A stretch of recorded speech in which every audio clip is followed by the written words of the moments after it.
It's been over a year since Zenless Zone Zero's launch, and in that time, we've seen the game's combat evolve and even gain a new specialty. With Rupture stealing the spotlight lately, I can't help but wonder, how have the other 5 classes held up since their debut? If you came here after watching another class breakdown, welcome back. Today, we'll be talking about the Anomaly specialty. Special agents who rely on triggering status conditions known as attribute anomalies, instead of the usual crit-based damage. For the most part, these agents typically work in pairs, as applying 2 different anomalies within a short time frame can trigger a special mechanic called Disorder. If you're unfamiliar with the ins and outs of the Anomaly playstyle, I covered it all in depth in this Anomaly guide ending. Click the card to check it out now, or wait till the end of the video. In the beginning, we only had 2 Anomaly agents, Piper Wheel and Grace Howard.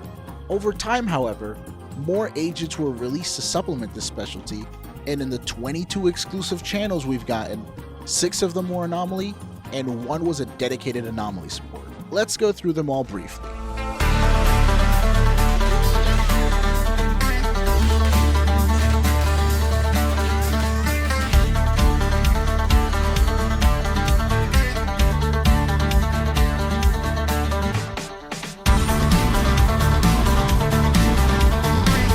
On launch, good old Piper was very reliable. She was used to speedrun and clear endgame frequently. Shiyu Critical was the only mode back then, and this was way before all of the HP inflation. She was usually ran alongside Lucy and another support like Nicole, or another DPS which was used whenever Piper's resources were down. Lucy was always needed to activate Piper's additional ability in double support. If you were lucky enough to have pulled both of them before they were featured as a rate-up A rank, the 2 of them made an amazing pair. And speaking of amazing pairs,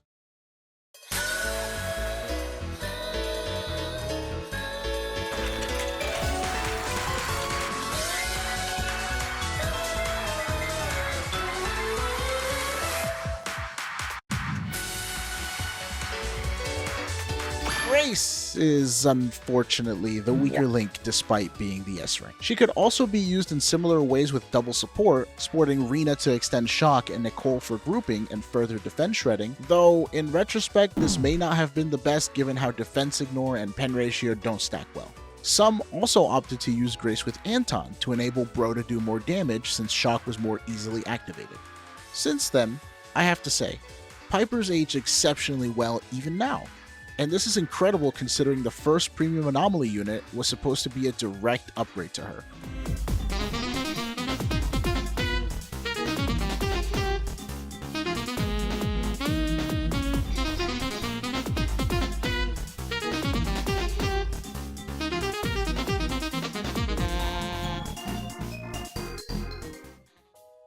Enter Jane Doe, the mysterious double agent whose name is a bit too on the nose. Originally taking the game by storm, not only by being physical, but bringing physics to the table. She arrived in the second half of 1.1 after a heavy focus on attackers with Ellen, Juyen, and Qingye, quickly rising to being the best Anomaly in the game. She also brought Seth with her, who helped a little, but was ultimately replaced really quickly. Her main gimmick was introducing crit strike on an anomaly like Assault. Jane can critically strike on her anomalies unlike anyone else. This is made insanely broken if you have her Mindscape 2, which increases the damage done by 33% by modifying the crit damage multiplier. However, I did say that despite Jane attempting to power creep Piper, she's still comparable. Let's dive into that. During Jane's release, not many comparisons of M6 Piper versus M0 Jane could be made. This is because Piper would not appear as a rate-up A rank on any channel until 1.2. Also, the game was still so new that not many players knew how to play her optimally, and Anomaly still didn't have the proper tools to really take off. Personally, I didn't even get 1 Piper by then. I actually pulled Jane before Piper while trying to get 1 copy of Seth. As time passed, players were able to make the M6 Piper versus M0 Jane comparisons, and the results were surprisingly in Piper's favor. However, once Jane is M2, it's no contest. She'll be doing laps around Piper, but that's to be expected from that level of investment into a premium unit. And speaking of laps, Driving out to the outer ring will land us in our next big advancement for Anomaly. 3, 2, 1, fire! Bernice, Bernice, Bernice, Bernice, Bernice, Bernice, go, go! Bernice, Bernice, Bernice, Bernice, oh, a little flames! During the Tour de Inferno in 1.2, we got our first fire anomaly, twin flamethrowers, twin tails, and a great personality. It was really exciting to get such a high energy character added to the roster, and also filling out more of the Sons of Caledon so that Piper and Lucy aren't so lonely. Plus, she's hot. But what's really cool about her is that she's an off-field type of unit. Bernice is able to activate her burns while not being the active character. At first glance, this might just seem like something you think is just for convenience, but in fact, it opened up the true potential of Anomaly. This was the advent of disorder teams. Bernice being able to activate burns while your physical anomaly is on field meant you could finally cause assault and burns back to back. This greatly hastened the amount of damage you were able to do, as Disorder let you shortcut all the passive damage over time of burns into one big burst. Coincidentally, a lot of the enemies who were weak to physical were also weak to fire, so this combination easily became the best way to play Anomaly. But that was only the first step, because the true evolution of Disorder didn't come from fire or physical, it came from electric.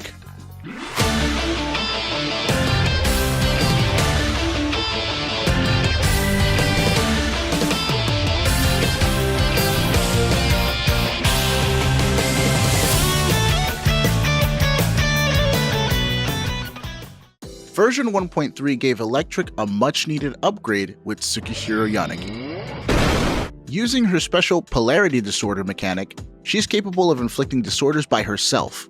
This opened up the possibility for mono-shock teams to be more viable, as she also inherently had a pen ratio buff in her kit, and could pair well with Rina. Since shock was being extended, and disorders could be activated with just one element, Thunder Metal became very useful here. You could also opt to play Yanagi and Bernice together. In theory, this would be great.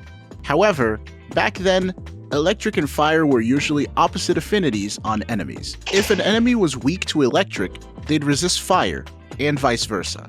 We also didn't have any physical and electric weak enemies until much later, so Yanagi was typically played as a solo hyper carry. I am curious though, given Sokaku's future performance on Anomaly teams, I wonder if anyone was crazy enough to try Sokaku and Yanagi on a team that actively tried to cycle shock and freeze. Since they're from the same faction and have such a wholesome connection, I'm sure someone's done it.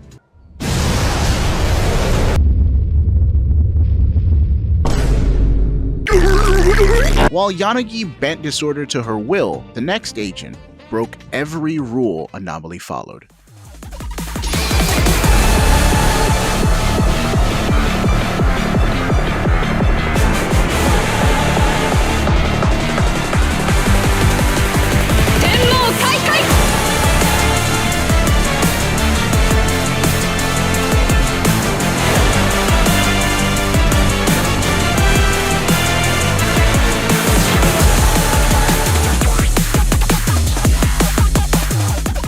The Void Hunter, Hoshimi Miyabi, is here. 5 patches in and we're finally able to play her. The amount of hype surrounding her was incredible. There were hordes of people banding together, refusing to pull anyone until she was released. Couldn't be me though, but I did get super lucky with her. And if you'd like to support us and get more pulls for less, then check out Buff. I personally use their site to top up in-game whenever I gift internet subscriptions or Chrome to those less fortunate. Spare change, ma'am. They have the best prices, and it's safe, delivers fast, and you don't need to put in any login information. Simply enter your UID and region, then check out, and you're done. It's that easy. Use my link or QR code while topping up to get yourself the most pulls and keep our team making content. Big thanks to Buff for sponsoring us, and now, back to Anomaly. Miyabi changed the game forever. She introduced her own unique attribute, Frost, which behaved like ice but had its own meter and set the precedent for Void Hunter and Void Hunter level agents to have new attribute variations. She also is the only Anomaly agent to build crit stats and not focus on Anomaly proficiency. Her core skill's Frostburn Break status is technically not an attribute anomaly, so it can crit, and her freeze was given an insane disorder multiplier so it could function as a normal anomaly.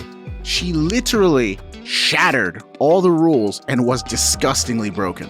With her release, we also got Deadly Assault, an endgame mode where players can put their teams to the test to achieve 9 stars if you just like to get max rewards like me, or score chase and go for kills if you like to sweat. The intended design was to play Miyabi alongside Yanagi and a support, as Miyabi benefited greatly from causing disorders, which Yanagi could do on demand. However, players really pushed their limits and began abusing how freeze interacts with some enemies and the stun meter to extend it greatly. This birthed the most powerful team, Mono Ice. This team, and Miyabi, would shape the landscape of the endgame until present day. Miyabi defined the meta, but for 3 patches, Anomaly barely evolved. We got attackers, stunners, and 1 great crit support, but nothing that pushed the system forward. But in 1.7, Anomaly would bloom once more.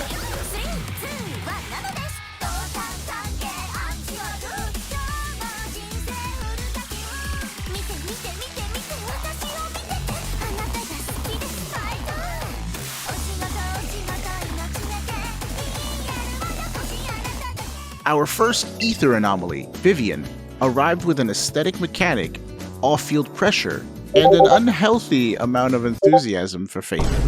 Vivien breathed new life into older teams by providing immense amounts of bonus anomaly damage through her bloom mechanic. Her stacking feathers resource was also a bit more intricate than Bernice's heat gauge, and you were greatly rewarded for managing them properly. Playing her alongside agents like Piper and Jane that had a burst anomaly like Assault felt incredibly satisfying. In fact, Vivien was even performing better than Bernice against fire-weak enemies, which was a huge revelation for players. Unfortunately, despite having the most fire song, our girl can't catch a break. There were a few people playing them both together though. Vivien just pairs so well with any other anomaly agent and opened up so many team combinations. She truly is a great partner to have on your adventures, but she's not my favorite. My heart belongs to another.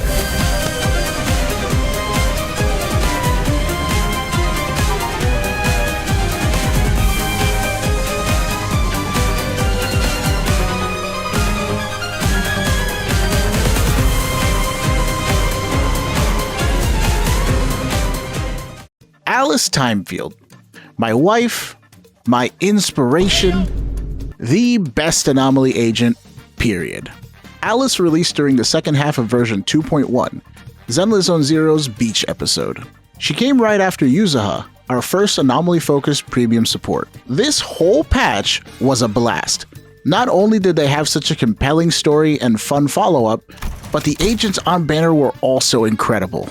We already know about Yanagi and Miyabi, but Yuzu and Alice really push Anomaly forward. Yuzuha is very simple in design. She boosts Anomaly buildup, provides damage and disorder multipliers, and she's a brat. This is important, we needed this. Alice is incredibly strong.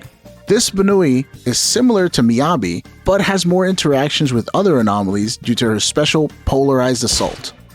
This is a unique mechanic she has, where her 3-stage charged basic attack will inflict a bonus assault regardless of the meter's buildup. It can disorder with any other attribute anomaly, including normal assault. It also bypasses the internal cooldown of 3 seconds, which locks you out of proccing attribute anomalies back to back. This means that you can actually trigger double disorders if played properly. When played with Yuzuha, since they share an element, you can use her to activate Assault if your meter would overfill, which is not something Miyabi is capable of since she has her own unique element. She also pairs incredibly well with any other anomaly units, surprisingly even Jane, who she's supposed to directly power creep. Monophysical is a blast to play. Before we move on, I'd like to thank my community. I'm usually a humble M0 player, R1 if I get lucky, which hasn't always been the case.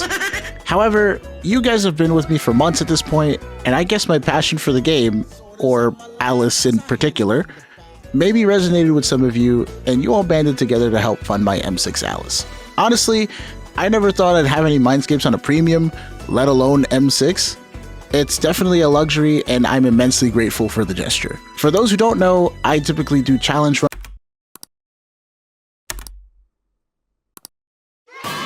I just wanted to use her on the challenges a little longer as I wasn't expecting it to happen so fast. Surely there were no other incentives for you guys to bless me with such kindness. Surely. Anyway, thank you all for gaslighting me into pulling more. My son of funds cried that day, and the voices continue to tell me to go for R5. I might have a Gamba problem now. Very special thanks to Spartan, Bio, Adam, Lolo, and Pascal. As of now, we should be between versions 2.5 and 2.6. It's been a long time since Anomaly has changed, but soon, we might be seeing a new awakening to my favorite playstyle. The long-anticipated Angels of Delusion will be out soon, so let's see what they, as well as maybe other teased agents, can bring to Anomaly in the future. I'd like to revisit Anomaly later, once all of these new agents are out. So expect a follow-up video down the line where this section will be filled to the brim with all new takes and peak edits from our team. Until then, thank you so much for watching, and I'll see you next time.